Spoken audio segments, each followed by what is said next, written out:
Welcome back to Grok Talk. I'm Steve McDonald here with Skip Murphy, Mike Rogers, Dan Hines, and Max Abramson. Our guest is Mike Farris. We're talking about the Constitution, religious liberty, constitutional law. He's a founder of the Homeschool Legal Defense League Association. Maybe we'll get to that in a minute, but we want to continue on this topic. And Skip wanted to read something first, Mike, before we get back to the questions. Yeah, Mike, I have a page at Granite Rock called Progressives and the Proper Role of Government and Your Subservience to It. Here's a couple of quotes. New Hampshire State Rep Chris Roberts, Democrat. Government has to protect us from our own stupidity. New Hampshire State Rep Lee Webb, Democrat. The role of government is to legislate behavior. New Hampshire State Senator Sharon Carson, the role of government is to make people better. A Republican. Mm-hmm. Yep. New Hampshire State Rep Laura Pantelakis, Democrat. I don't care about protecting people's liberty. New Hampshire State Rep John Mann, Democrat. Liberty is either an ideology or a gross misrepresentation and oversimplification, accidental or otherwise, of what government is for. New Hampshire State Rep Cynthia Chase, Democrat, concerning the Free State Project, having chosen New Hampshire as their destination state, even as she did as a Rhode Island transplant. What we can do is to make the environment here so unwelcoming that some will choose not to come and some may actually leave. One way is to pass measures that will restrict freedoms that they think they will find here. New Hampshire State Rep Deborah DeSimone, Republican. The Constitution is a guideline. New Hampshire State Rep New Hampshire State Sandra Keynes, Republican, now Democrat. Now, this is a person who is creating our laws. And I'm going to ask you a question right after this. I don't try to justify anything by the Constitution. It's not my job, and I don't want to do it.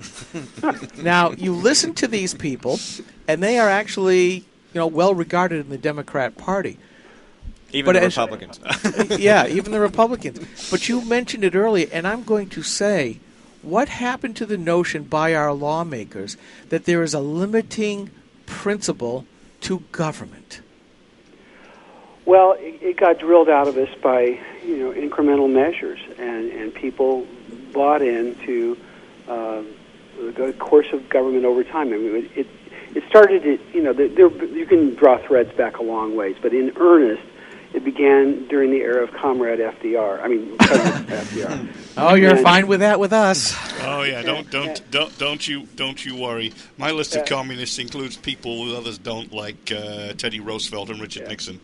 So, in any event, we have been pursuing a philosophy of government for a long time. I mean, it comes in fits and starts, and it's been incrementally adapted and adopted. But these people are reflecting really clear understandings of the left's position on this. Now, my favorite, by the way, is that the Constitution is a guideline, because I say something similar to that a lot. I call that the Pirates of the Caribbean position, because in that you remember where the young woman appealed to the rules of parlay, and the pirate says, "They're not actually rules; they're more like guidelines." So I think you should call her the Pirates. That's the pirate position that she just articulated. And people need to read something that's worth reading, like the Declaration of Independence. We are endowed by our Creator with certain unalienable rights. Among these are life, liberty, and the pursuit of happiness. For this reason, governments are instituted among men. So, translate, the purpose of government is to protect the liberties of the people that are given to them by God. That's it. Yeah, and I have a quick one there. I mean, I greatly appreciate you having founded Patrick Henry College. One of my favorite quotations, which I signed my email with, is, "The Constitution is not an instrument for the government to restrain the people. It is an instrument for the people to restrain the government." Amen and amen.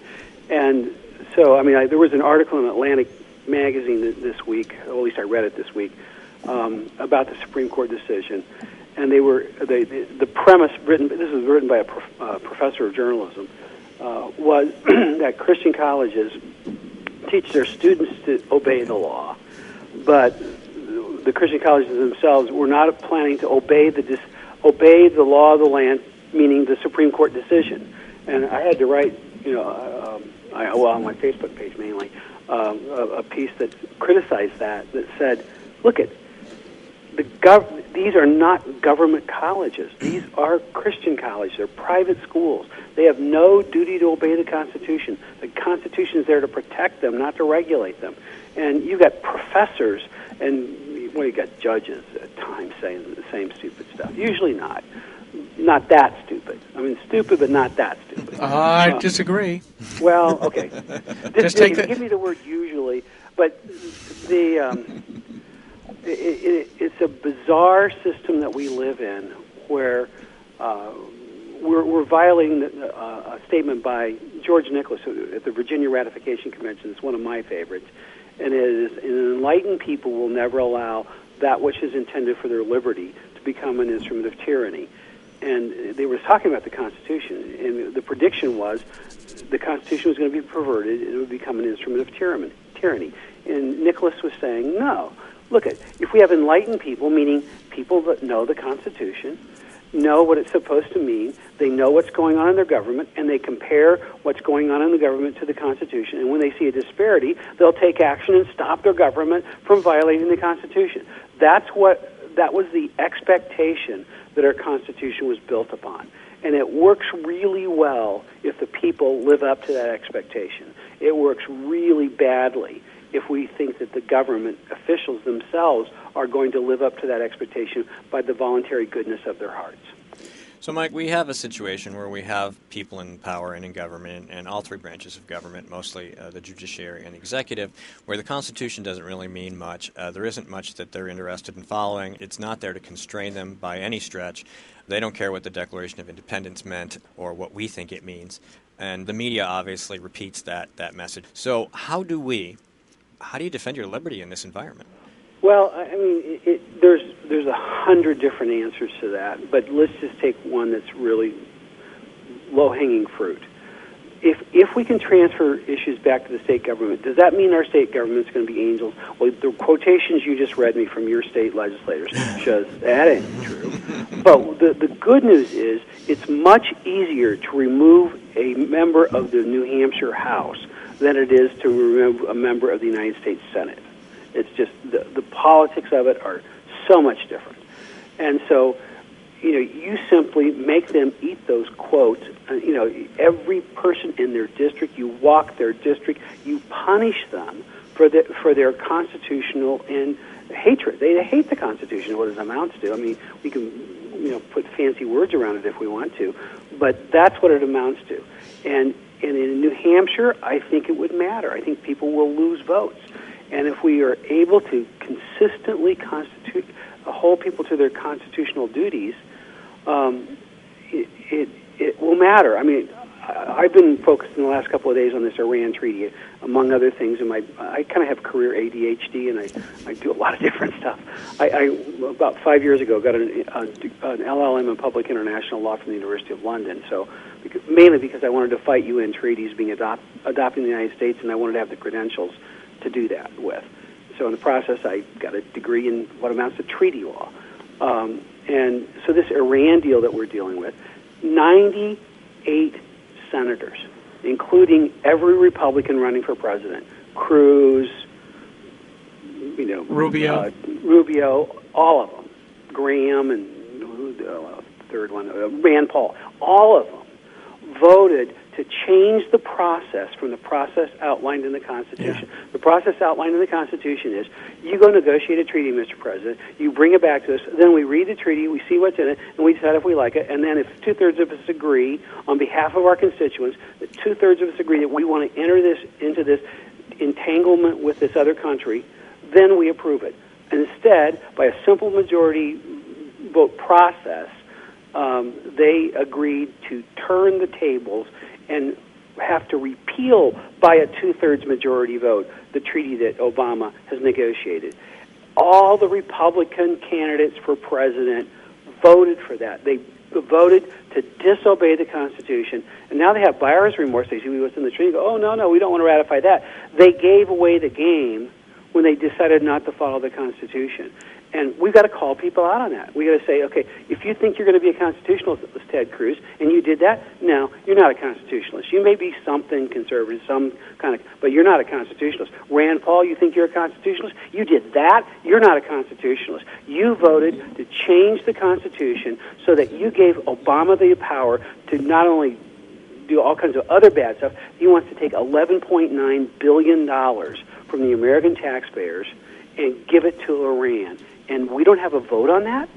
Well, thank you, guys. You did a good job. That's incredible. So a plain law cannot change the Constitution, so why don't they just declare by a simple majority vote, you know what, after review, this is a treaty and it will not pass until it has a two-thirds majority. And, dear Mr. Ayatollah, this will be thrown out by the next president, which is what Tom Cotton said. If they had a spine, you might see that. I've been working for the last couple days on trying to figure out a way to sue them over this. To have the treaty declared unconstitutional, but the Supreme Court has adopted rules that make it really, really hard for anybody to have legal standing to do that. Now, I think I've found some. I think I've got a path, but I'm not ready to announce it publicly yet. But I am working to bring a constitutional challenge to this treaty. But really, one way to do it is if 34 U.S. senators would rise up and say, "Look, we were wrong, and we will stand together, and we will file the lawsuit," they would have standing. But to get 34 Republican senators, or Democrats, really, but just start with Republicans, 34 Republican senators said that our vote was unconstitutional, and we're willing to file a lawsuit challenging all this. Good luck with that, unfortunately. Well, they need to admit they're wrong. Senator Marco Rubio is also a U.S. senator who's also running for president. He's been up to New Hampshire a number of times. Saw him speak at Americans for Prosperity a few weeks ago. Now, how many members of Congress are running for president right now? 4 or 5. Well, yeah. And can we hold their feet to the fire as presidential candidates, since we are in New Hampshire and we have the first-in-the-nation primary? Well, I think you hold your feet to the fire by simply saying, we're going to support somebody else. I mean, that behavior needs to be punished so badly. People will say, not only these guys need to be punished, anybody in the future who wants to run for president, and they do something like that again, they go, remember the lesson of 2016. If you support and run around the Constitution on how we adopt treaties, you're going to get your head handed to you when you run for president. That lesson needs to be marked down and remembered for 40 or 50 years. All right, Mike, we're all out of time. How can people get in touch with you or reach you online? I do a lot on my Facebook page. It's just Michael Farris. So if they look for a public figure Facebook page. But hslda.org is the website for homeschooling issues. Patrick Henry College is at phc.edu. And I do a lot of work with the Convention of States process called conventionofstates.org. All right, Mike, thanks so much for being on the show. Have a great weekend. You too, guys. All right, thanks. Goodbye. All right, that's it. Coming up next is, where'd my list go? Lawrence McQuillian. And we'll be right back. Stay tuned.